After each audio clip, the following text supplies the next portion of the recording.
G'day, my name is Andrew Swart, and I am Deloitte's Energy, Resources, and Industrials Leader in Canada. And I'm Gilbert Shaheen. I am the worldwide head of digital operations for AWS Energy and Utilities here in Houston, Texas. And so we're going to have a bit of a conversation over the next couple of minutes about what we're seeing in the whole world of smart operations. And so, Gilbert, it's great to spend the next couple of minutes with you. Yeah, thank you for having me. I think we're both living in like a super exciting time of data and technology and things like that, right? Yeah, yeah. And so let's maybe start off and talk a bit about smart operations. And so it means different things to different people, and maybe it'd be interesting, how does AWS sort of think about smart operations? So again, thank you for having me. You're looking forward to talking. So when we look at smart operations, or how we call it digital operations, it's really focusing on driving business and operational outcomes for our customers, thinking about processes. These are the core processes like drilling, completions, production, midstream transportation, refining, and also on the power utility side for generation and grid operations. How do we improve resiliency? How do you improve uptime and throughput and yield on those processes? How do we support the underlying equipment to reduce TCO, overall equipment efficiency? How do we improve the operators' productivity and safety outcomes? And also, how do we make sure we have an underlying supply chain logistics that is resilient, that has lower working capital, that is meeting the demand for the operations? We look at that across the entire value chain on oil and gas and power utilities. The reason why we do that as well is because we see a lot of repeatable patterns. And I agree with you, we're in a very exciting time. We're talking more about the how than the why with our customers. And one of the best ways we've seen to do that is by really leveraging our own operational excellence, operational experience as Amazon, and applying some of that rigor and some of the algorithmic capabilities for our customers' operations. So very, very exciting times. So, not surprisingly, because AWS and Deloitte collaborate in many different areas. Yep. And you guys are a sort of strategic partner for us. And so I guess from our perspective, we would think about the world of smart operations in a very similar way. And if I pick up on some of your themes, we would make a distinction between, let's say, the workflows which you sort of represented, which are underlying the business. We would think about the analytics and tools that go along with that, the sort of facilities infrastructure that is sort of required, the technology infrastructure that overlays on top of that, and then critically the sort of the organizational competencies as you get into kind of skills, the sort of skills and competencies of people in those sort of operations. So I think really good overlap is kind of how we think about that. And so I think one of the things that people often think about in the world of smart operations is data. So maybe talk a little bit about how does AWS think about data in this? Data is your world, right? So, right. But how does data dovetail in with how we think about smart operations? Yeah, so data, we really go all the way to the source of the data. So if you look at some of the source systems like historians, maintenance systems, we focus a lot on how do we make sure we're enabling that data to be extended from those legacy systems and making that data available for large-scale analytics. And that's what we call the pattern of hosting and extending some of these OT workloads to make sure that that data is being accessed and without any obstruction and for large-scale analytics. Similar to data, I would say also we would throw in there kind of the control plane. So also how do we make sure that control is being extended, and we also play a role of hosting control systems like SCADA, extending that control into the cloud. So now you can do more control model interaction. So if you're doing more optimization or multi-point optimization, you're able to do that. And obviously there's an underlying connectivity layer that we're seeing a lot of growth on improved industrial connectivity, from a 5G perspective, but also from us launching Kuiper, which is our low Earth orbit satellite capability that's going to really help connect a lot of the remote assets and facilities. Once you bring all that data into that data foundation, that's where we're seeing a big role to play by our cloud native capabilities, allowing you to ingest that data, store that data, map that data effectively, but also do that by meeting the business demand. So we've seen in the past a lot of customers, I'm sure you've seen the same, where they would go build this big unified data platform, put all the data in, and then try to work with the business to start adopting that data in their workflows. Because of the cloud and our ability to be elastic and scalable, we're able to build a blueprint for that platform and then build the business demand on the workflows or the use cases, and then start activating that data platform over time, making sure you're doing that against certain business values that you're trying to drive with those use cases. And that is a combination of cloud native technologies that we provide, but also a large partner ecosystem of some of our partners in the data analytics space that could provide commercially off-the-shelf software that can play a role in enabling that. That also comes to play a lot now with Gen AI and agentic workflows starting to wake up. But again, it's a similar pattern that we see be the most effective, is being a very workflow first approach, focus on these agentic workflows or those workflows that can be impacted by being turned into agentic workflows. Those are going to have business outcomes either by improving productivity, having your engineers, for example, spend way less time on manual processes if they're trying to do diagnostics, prognostics, and recommendations. And that starts activating that data platform underneath that. So, yeah, and so I think a lot of things that you've sort of covered there. And if I maybe pick up a little bit on, let's say, the challenges that organizations often face, right? So I think one of our observations is that while you're bringing these different pieces of smart operations together, you're also having to bring teams and people together, right? And you're having to drive kind of collaboration together, maybe with teams who've not historically collaborated in the way that they are now required to. So you think about a sort of a traditional back office sort of IT type organization versus sort of operational technologies like in the field. And so, like, what's your experience in sort of bridging those sort of historical silos that you might see in an organization? I mean, we really find ourselves in the middle. So kind of the team I'm part of, we're all domain folks. So we came from industry, similar to myself. So the way we see it is if it's a very back office driven approach, it's very much let's build platforms and then kind of excite the business to use the platforms, which you haven't seen work very well. And on the flip side, when we see the business do this, the business will go through very pointed use cases that are just trying to solve a near pain, and maybe be successful with that pain. But then at the end of it, you end up with this plethora of different use cases that don't really interchange and are not scalable.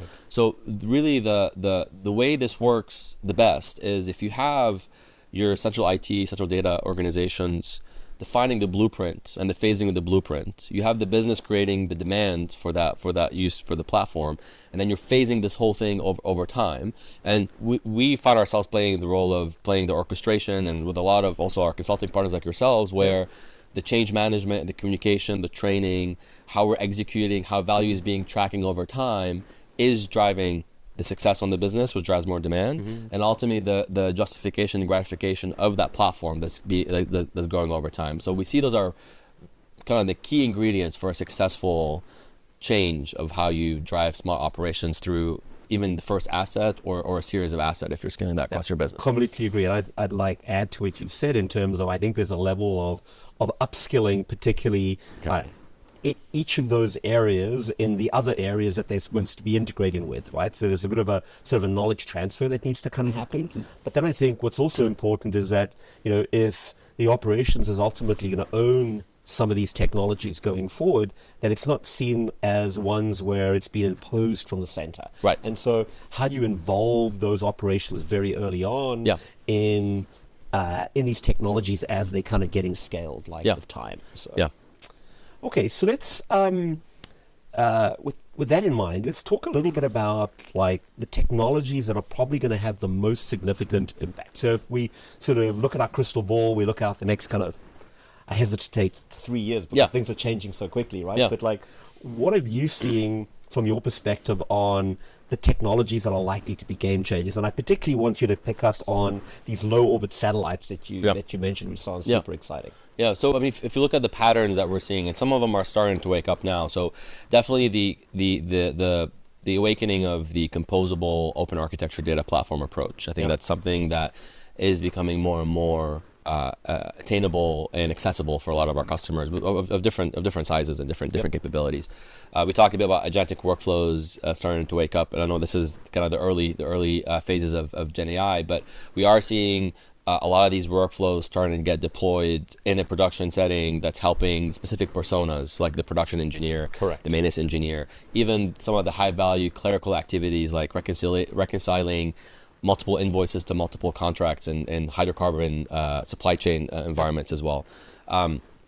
So I talk about connectivity. So Kuiper is something that we're working on launching, and that is our low Earth orbit satellite infrastructure that will allow you to have private connectivity, which is extremely important. That it's private connectivity from your facilities into your backbone that is on AWS. So those satellites are gonna allow you to stream higher frequency data with much lower latency. And that allows you to connect your remote assets and your facilities to your enterprise, which is now is running on AWS. So it's not only also a faster, better connection, it's also opening up new use cases that were not really available before.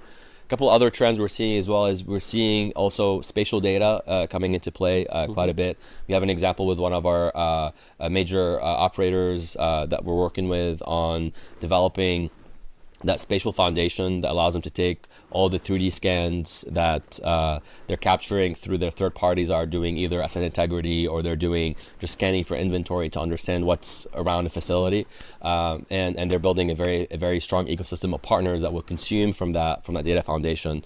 And really, how do you take petabytes of spatial data and make sure it's available to you to drive better business and operational outcome, like better repair and maintenance, better turnaround planning and execution.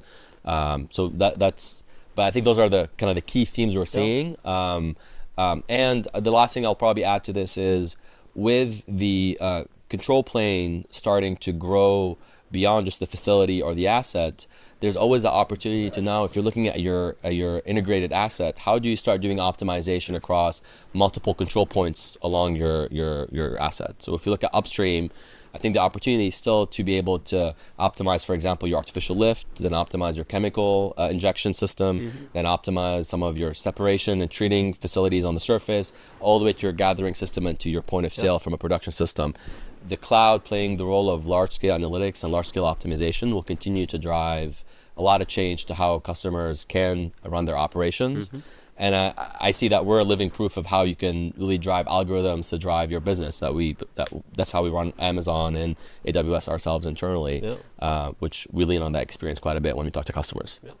That's a great list. And what I would add as well is the whole area of digital twins would be another one, which I think we've invested a lot from a Deloitte perspective, specifically in areas around grid infrastructure, right? And so as we're thinking about the build out of electric grids around the world, there's a huge amount of capital that's going to flow into that space, trillions of dollars, right? In order to, as these sort of cities begin to kind of electrify.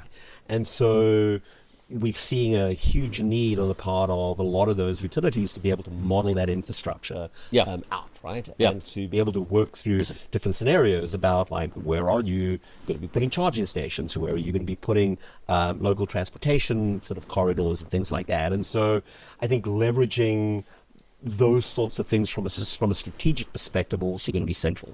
Absolutely. Going forward. Absolutely. So, I mean, so if you're a customer, sort of sitting and looking at your operations, be they upstream, be they downstream, you've got these myriad of technologies. Like, how are you helping clients like prioritize these things? So we really, earlier to what we mentioned earlier, is a very workflow first or value first approach to help prioritize. We have something called working backwards that we're very proud of as part of our culture. Our mechanism is really about defining what are the business outcomes and operational potential that you can achieve, defining what the outcome is at the highest level, and then starting to look at the largest contributions to those outcomes, and then look at the data and the technology to make that enable. There's a framework we like to use called think big, start small, build fast, or scale fast. And fail fast as well. And fail fast, yes. So the think big really is what is that future vision that you can define on the business outcomes. How are you able to make sure that's a game changer for your business and your operational outcomes? What is the blueprint of the underlying platform that you would need or capabilities that you need that could be cloud native or partner driven? The start small is really about finding that operational pilot, not a POC or not a proof of concept. It could be called a proof of value, but really is finding that first contributor that you can go impact either at an asset level or workflow level to go prove and prime the blueprint for the platform and the overall approach and the overall program. And then the built to scale or the scale fast is because of the elasticity of the cloud, the global reach of the cloud. Now you're able to scale horizontally through more assets, but you can also scale vertically by adding more and more use cases. We have one customer who is looking at doubling the number of wells. We're keeping the number of headcount flat. So looking at the outcome, that was a very clear outcome that was set from the beginning. So looking at the thing big is, okay, first of all, let's look at what are the main contributors to the headcount being needed. Then we look at the activities of the operators. This is for an upstream company. Looking at the activities that the operators spend doing every day, which a lot of it was driving up to the site and taking measurements and different levels across their tanks and their gauges. And then ultimately the solution that will driving the impact was the build and development of a large computer vision framework that allows to use existing camera telemetry in order to capture and remotely measure the levels, and these are transparent tanks, but levels in tanks, level from gauges, and reducing the frequency needed for operators to go out, and ultimately achieving that goal of doubling the number of wells and keeping the headcount flat for the operator. So when we look at the value-led approach first and being very workflow focused, prioritization becomes almost apparent. Like, what are the biggest contributors, and how can we look at agility to land that first, start small, and then scaling towards the thing big vision that we have.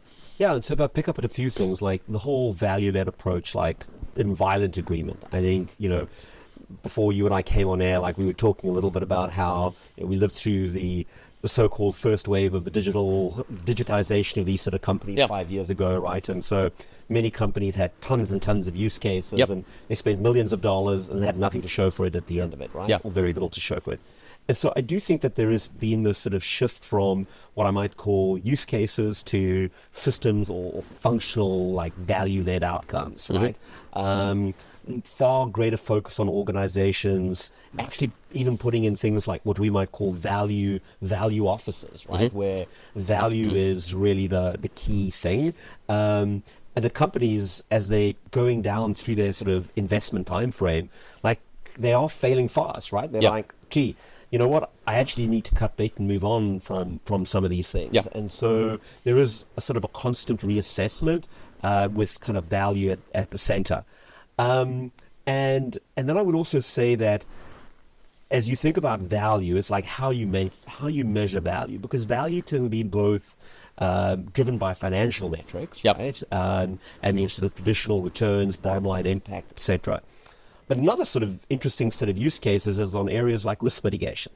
Right. And so, as an example, we've done extensive work with some electric utilities utilizing artificial intelligence and drones to monitor power line infrastructure. Right.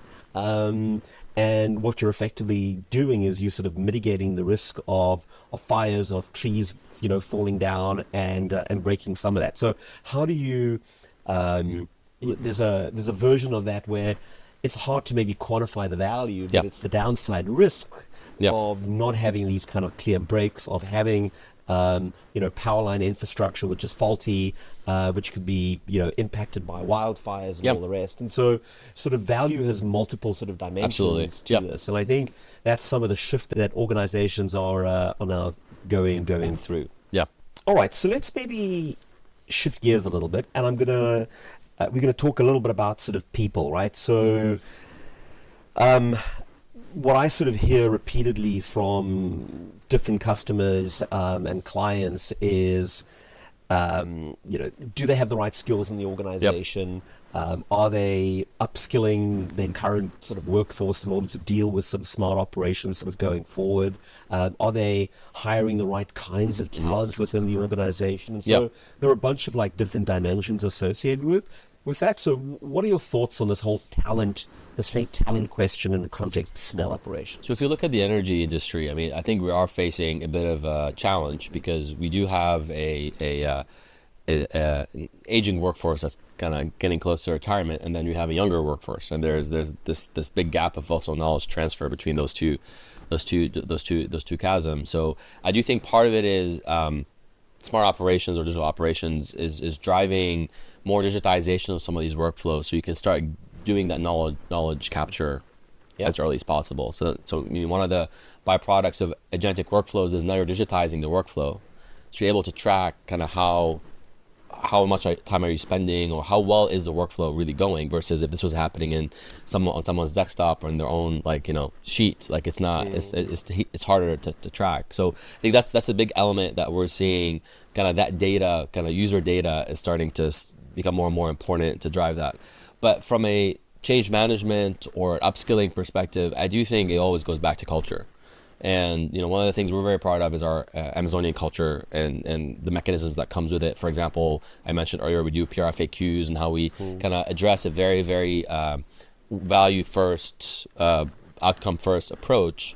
And when we work with a lot of our customers, we use those same mechanisms engaged with our customers that we use internally. And what's really wonderful to see is a lot of our customers start adopting these same mechanisms, part of their own rituals to make that happen. So that's one version of culture, but I do think culture ultimately is probably the biggest factor that will enable a workforce that is excited and motivated to learn, motivated to upskill. Throughout my entire career, I've always been in a fortunate situation where I'm always introducing something new to end users that maybe were used to doing something in a certain way. And at the beginning, I used to always have the hesitation of they're going to hate this, they're not going to use this, they already have enough on their plate. I'm introducing this new change to their process. And it's always when you show that first value, or if you take a set of one or two users that, I used to call them victims sometimes, but those users are willing to go try it because they're motivated to try it, or maybe they're new to the team, and you start showing those results, it just picks up like wildfire. And everyone wants now to use the better, faster widget to make that happen. So I do think culture from one side, the other side is being very, very religious on landing those first. That's why I always talk about start small, is finding those first proof of value. Those are going to really anchor a organization to say, we will change how we're doing things because we're seeing value, and also we're developing a culture of change that allows us to improve our processes on a regular basis. Yeah. So I think a few other things we've also sort of seen is that as companies are going down this path, there are, let's say, the roles that are going to be augmented by technology in some way. But then the other interesting thing is they're actually like brand new roles that also get kind of created, right? Yeah. And the fascinating thing for me is to see how companies, as they stand up those new roles, some of them go down the path of sort of reskilling particular people to fit in those roles. But in other cases, it's an opportunity for people to actually go and look at different talent pools, as an example, right? Yeah. And talent pools that they haven't necessarily gone to before. Yeah. And so like an example of we were working with a client that was standing up a new remote operating center, as an example. And and you needed people who were, who really needed strong skills in being able to think through, say, dispatching of trucks, as an example, or other mobile fleet equipment. And so you could reskill people, or the alternative is you actually went and looked at industries like, I don't know, like hospital and emergency services, where you actually had people who were skilled at dispatching those kinds of vehicles, but in a different context, in a non-industrial context. And so it's a very fascinating sort of transition, I think, for a company as they're going down this particular path to kind of say, hey, like we can now look at different talent pools, we can reskill people, we can augment particular roles, and there are a bunch of different options that companies face that maybe they haven't thought of in the past. Yeah. I mean, the good news is demand for energy is continually growing. So there will always be a need for these core processes to exist and to continue to grow. What I always find is most of the time you're removing activities that those users don't want to do anymore. Right. If you're an engineer, you don't want to spend 80% of your time analyzing documents manually. You want to have some of that information synthesized so you can use more of your engineering judgment, not your search skills. Agreed. So a lot of times it ends up being, to your point, an augmentation where you're spending more time doing more value add activities, which means now you're You can design more wells. You can cover more wells as a production engineer, right? You can monitor more generation equipment now because you're more augmented, and you're removing a lot of the, we call it undifferentiated heavy lifting tasks. You're removing those off the table, and that really improves their work quality and their performance, and also allows you to take different types of skill sets and deploy in different part of the organization as well. Yeah. So let me just kind of follow up on what you've said, Jill, there, on sort of, the talent and the talent journey that we've been sort of speaking about. I think one of the things that I'm like super excited about this moment in time is the industry is going through a lot of like potential change. And I think it is a phenomenal opportunity to attract the next generation of talent like into the industry, right? And I think, what you've seen over time is that maybe a lot of the new generation has been resistant to come into energy. You're often seeing it as a bit of a legacy industry. Yeah. But I think with the pace of adoption, the adoption of artificial intelligence, these kind of smart operations technologies that you and I have been chatting about in the last sort of couple of minutes, I think it's a very exciting time. Yep. And so I think just as companies are often worried about the aging workforce and the retirements that are actually coming up, I think being able to highlight smart operations as a real incentive for people to come into the industry is sort of how a lot of these talent systems should be thinking about it. Yeah. I mean, I'd say we're as much as a data industry as we are an energy industry. So a lot of the newcomers to the industry has an opportunity to work on very exciting data problems, a lot of software problems, and also our industry is becoming more and more diverse. So there's always the legacy kind of hydrocarbon value chain, and there's the electron value chain. But there's also this new mix of technologies are being developed, that are emerging. If you look at hydrogen or the growth of renewables. So I've been in the industry for 13 years now, and I even look at it today versus 13 years ago. It feels like a much more data industry and a much more diverse industry from different technologies that are being built and being deployed. Agree. So I think it's as exciting as ever to attract new talents, and we're always hoping to see more of that happen, because that's really gonna, humans still drive this industry, and we need more people to be excited to drive our energy supply, because demand is there, and it's really important that we maintain it. Yeah. So let's shift gears a little bit and talk about adoption. Yeah. And historically, should I say, in a lot of sort of heavy asset intensive industries, adoption of technology, there's often a lot of barriers to that, or just, shall I say, resistance to it, right? Yeah. And so in your experience, how have you seen customers and clients overcoming that adoption challenge? So we talked a bit about change management being a big part of it. This is, again, the upskilling, the communication, kind of making sure that the way you're introducing the technology is really happening with a value-first approach to making that happen. The most effective technique I've ever seen work, again, is going to finding an operational pilot scope that you can take a subset of your users and then having them be your champions for that new technology that they're doing. Or even better, they're not only the first user for the technology, they're also part of the design and definition of that technology as it's being built and being deployed. So when we're talking about the very first stage where we're looking at the business outcome, the underlying contributors to the business outcomes, that is really the great opportunity to bring some of those end users and having them part of that process and having them heavily influence some of the decisions that are being made and some of the functional mapping that needs to happen when you're defining what are the workflows and what are the use cases that you're trying to deliver. So when you're launching this, they look at it and they have their fingerprints all over it, and it's not something that's being forced on them. It's something they've helped build and they've helped define. So I think this is like a very consistent pattern that we're seeing, and really it's just work. It's part of it is there's no magic pill here where you push something out and everyone's going to magically start using it. Really, a lot of it is how do you drive the proper engagement, the proper hygiene, just to make sure that you're meeting the results that you want, and ultimately also being very, very clear on what is the value that you're realizing over time. Correct. And a lot of times I've seen customers try to build something new, they roll it out, or it's a very capability first approach to driving something, and they don't measure the value. measuring the value as you're rolling it out is as important as rolling the new capability out, because that's gonna help you invest more and scale more and do more. And I think along with that is how you also like rewarding and celebrating people who were like early adopters in the workforce of some of these technologies, right? So I wanted to wrap up on a sort of the last question, which is scalability, right? So pace of adoption, pace of change, significant. Companies obviously beginning to put down a bunch of CapEx as they're trying to take advantage of the promise of smart operations and the value that it holds.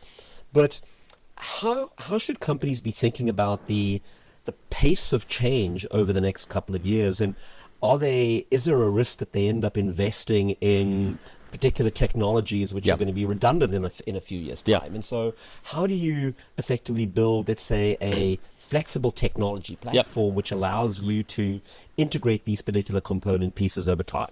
So I think this is where us as AWS have a very big role to play, because we always talk about building composable platforms, microservices-based platforms. It allows you to modernize over time and drive that. But just the cloud, at the core of it, it is you switch away from doing capital investments into infrastructure to do things, to now using the cloud's flexibility, scalability, elasticity to make this more of an operational expense. And as you grow in usage, as you grow through assets, the cloud scalability is almost infinite. You don't have to go invest in new infrastructure to do this. You can just leverage our scalability to go and scale horizontally through more assets, and also scale vertically through different use cases.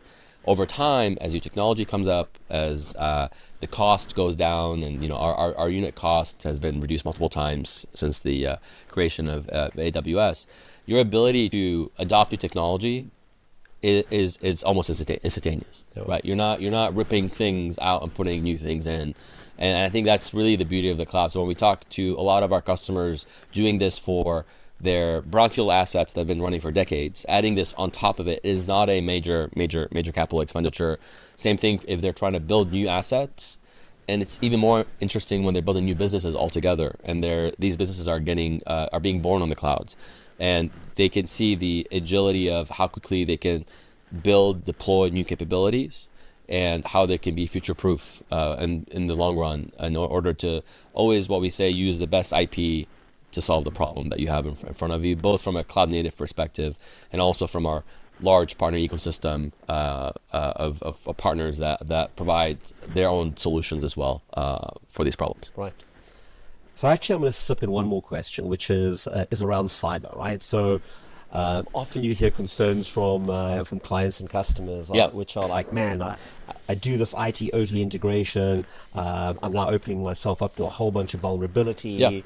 What do you say to clients in that situation?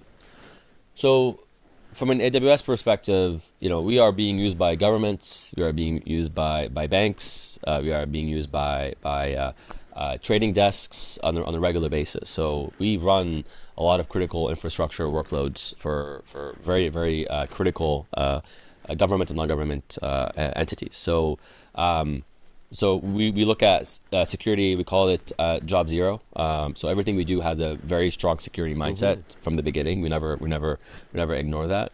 But then at the core of it, from a cloud perspective, and I'm not a cybersecurity expert, but at the core of it, the amount of observability to all activities happening on the cloud, the ability to isolate quickly if you need to isolate, even looking at the track record. My view is the cloud is more secure than running on premises, and a lot of it is because you're always up to date on your patches. You have, like I said, you have full observability. You're able to know everything that's happening. So when we look at the concern from a cybersecurity perspective, we see that as something that we're going to work towards in the sense that having our customers starting to develop their own kind of first-hand experience using the cloud for their critical workloads. We have a lot of customers who have already done that. We have multiple upstream companies who have already moved some of these control critical systems to AWS. So it's just going to take time. And at the same time, we also work with a lot of the regulators that govern some of the cybersecurity requirements for different critical infrastructure. I mean, energy at the end of the day is still a critical infrastructure. But I think time is going to help a lot of customers starting to build that level of confidence and the level of experience that they can run their critical workloads on AWS, just like a lot of other industries run their critical workloads on AWS today. But I think, the key message here is that I think there's a longer term roadmap and a destination. But where we find our cyber team is working very closely with our clients is to help them down that journey, right? Yep. Because you're not going to get there instantaneously. And so how you are thinking about migrating your systems sort of over time, how you're thinking of the vulnerabilities along that path are all sort of critical things that I think customers need to be thinking about. Absolutely. Well, this has been a fascinating conversation. Thank you. Thank you for having me. Yeah. And a lot of fun, and I think a very interesting time ahead for the industry and how we leverage smart operations. So Absolutely. Thank you for your time. Thank you.